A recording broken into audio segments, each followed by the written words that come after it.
Page 15, All Through the Night. It's a very well-known piece around Christmas time. They give you some hints up above of what to look out for. I'm just going to go through the process I go through to learn a piece of music. It should cover it all. If not, I got to adjust my process. So, look it over. It's about a page long.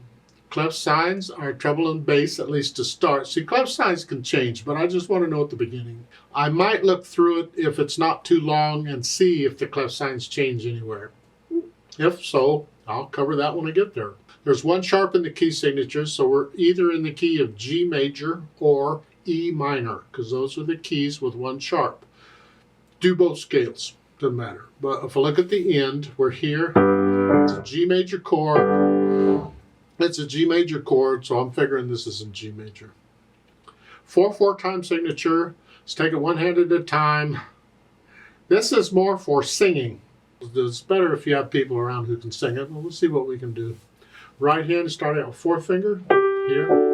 1 and 2 and 1 and 2 and. I assume the dotted rhythms are okay. If not, go back to the first book and go through and check and make sure. Dotted rhythms really should not be a problem by now. 1 and 2. 1 and 2. The second line or second measure at the end of it, rather than thumb, I'm going to reach down your second finger because I need thumb for the half note, so I'm saving it. 2. Now we have two parts here. This is the third measure. Here, top part. The stems, the notes are going up. The bottom part, the stems are going down. 1, 2, 3.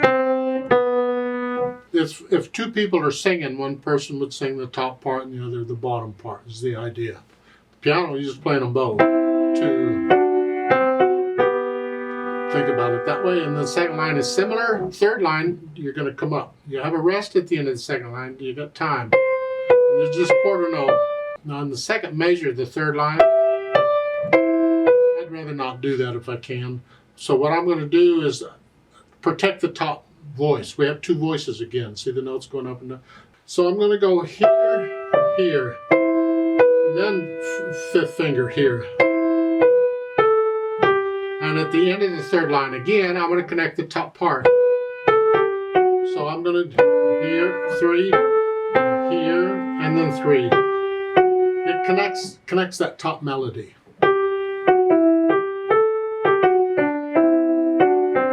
Yeah, that's what I recommend.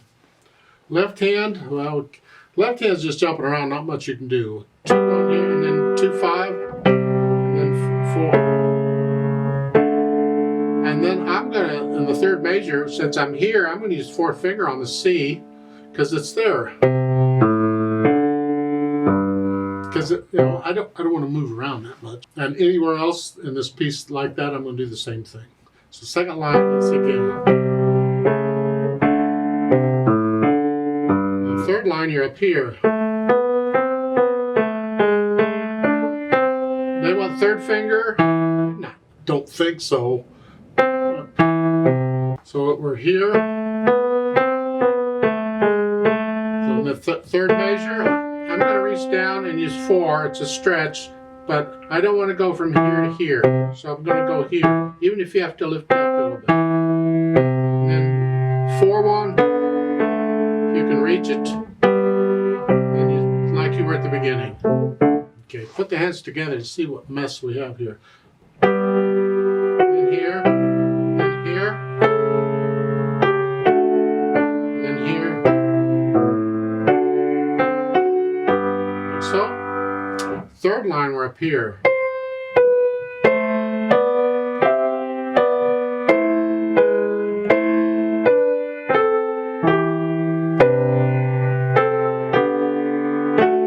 And here, like we were at the beginning. Yeah, it's a little tricky, but go ahead and put the hands together.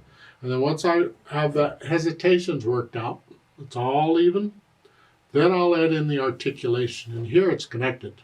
You can lift up in the phrasing in the right hand, but I would connect the left hand if I could. Connect. I'm going to lift up in the right hand, but I'm going to connect the left. Yeah. The second line's the same, then the third line connect.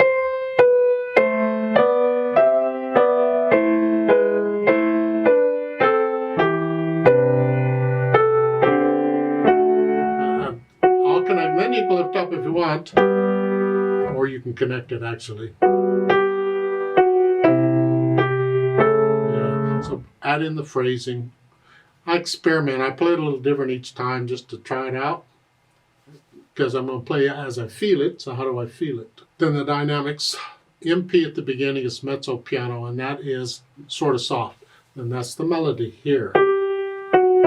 These chords need to be very soft. Now you're soft. Second line is the same, and the third line moderately softer. The right hand.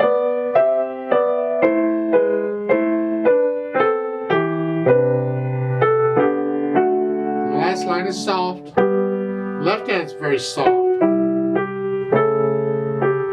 Then you end up very soft. The left hand is super soft. Yeah, if you can. Again, this is something you can practice with the scales. Do the dynamics. So you're doing G major scale. Practice this going really soft. How soft can you play it without the soft pedal? Very light.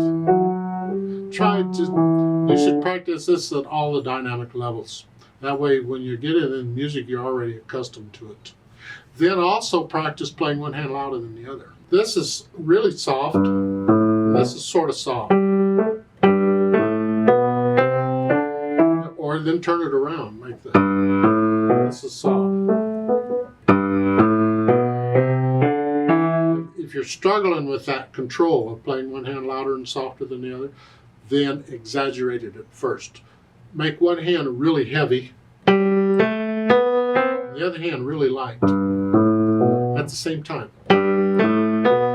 Feeling that heavy on one and light in the other, and then switch it and let the other hand be heavy on the other hand. Over time, you get accustomed to that feeling and you can control it better as to how heavy or light each hand is. And it comes handy then in the music. Then the speed. This is a gentle piece.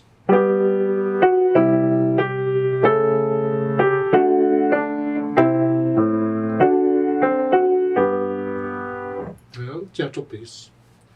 Now their suggestion, you could use pedal on this. And you really kind of need pedal on some of it, and others you don't. So let's talk the pedal. See, I don't like it on these method books when they don't put in the pedaling for you, because then it's up to you. How do I pedal this? Well, if you don't understand how pedaling is done, you don't know how to pedal it. A teacher can help you with that. Well, I'll attempt to. I had a friend, an orchestra many years ago, who never had a piano lesson, but he could play advanced music. The problem is he would put the pedal down at the beginning of the piece and leave it down for the whole piece. And run it all together.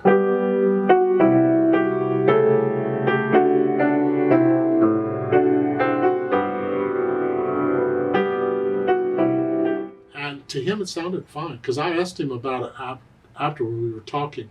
And I said, you use a lot of pedal in your piece. Does it sound okay to you? He said, yeah, sounds okay.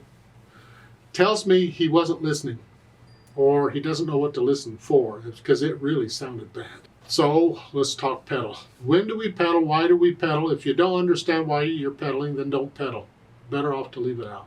We don't pedal to cover up our laziness in the hands. That's why we learn the piece with the hands only first, to make sure the hands are doing what they're supposed to do. And the pedal isn't going to be used to cover up our flaws, so to speak. The pedal is used to enhance the music, to help it out. Since this is all smooth and connected, then we're going to use a smooth and connected type pedaling. So at the beginning, I'm going to push the notes down first and then the pedal here. And the reason is I want to start the sound first before I release the overtones. So it kind of grows out there here. And each time the harmony changes, the chord changes, I'm going to change the pedal because I don't want to mix them. If I pedal the first measure, it's this way. I get all of that. That's too much. So I'm going to change the pedal with the half notes. Same thing.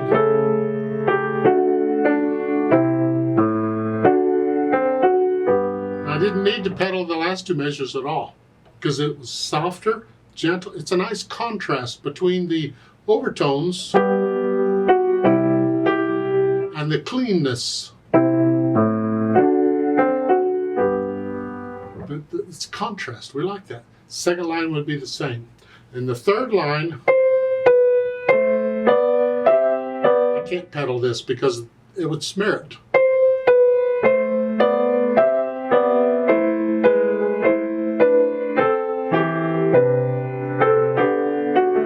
It's just, ugh. So the third line, I probably won't pedal it at all.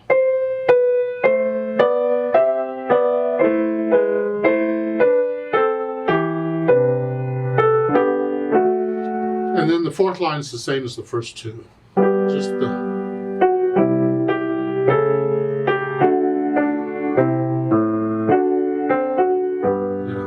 Now in that third line, if you'd like to smooth it out a little bit, one of the reasons we use pedal is to help us connect notes that we can't connect with the fingers.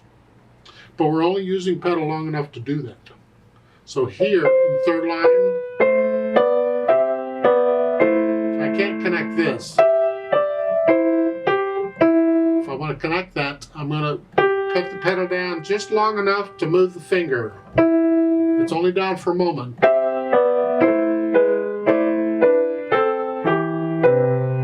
The third measure, if I connect that, I'll use the pedal. Just a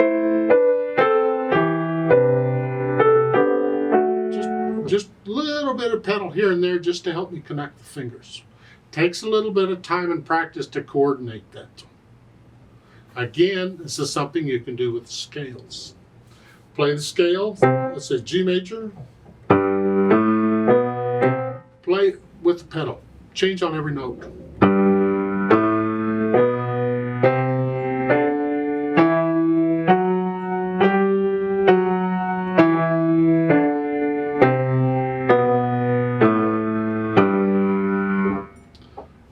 So you get accustomed to that, working the foot in with the hands, synchronizing them. Another type of pedaling you can try is put the pedal down with the note, lift it with the note, and separate the notes slightly. Here. It's another effect that you may need in music. If you can do it already when you're doing the scales, then you can do it in the music. Another one is this legato technique that we were talking about just to help you connect the notes. Play the scale with just one finger.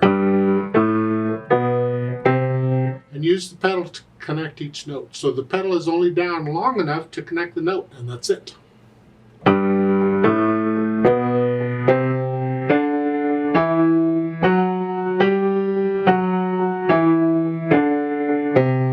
Just long enough to do that, because you run across in music, sometimes you have to do that to help out. You need to connect note or chords in the left hand.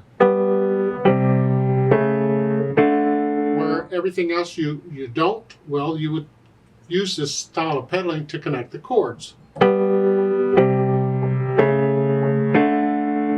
Just pedals just down just for a hair. There's other ways too, we'll talk about those later.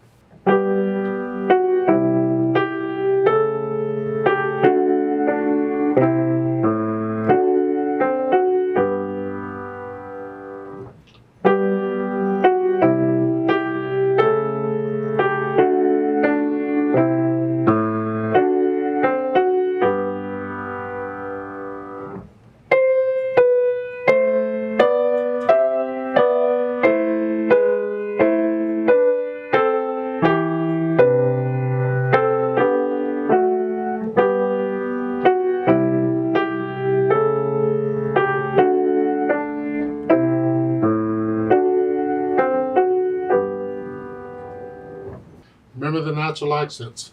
1, 2, 3, 4.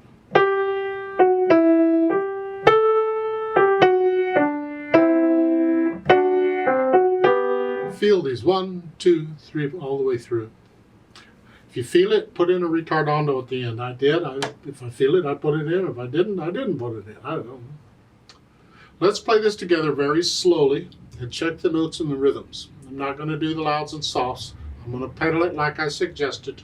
I'll give us 4 counts. 1, 2, ready, go. 1 and 2. 2.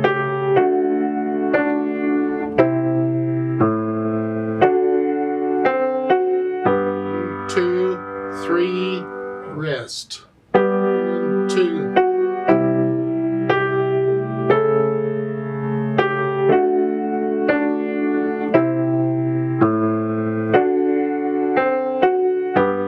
2, 3, rest.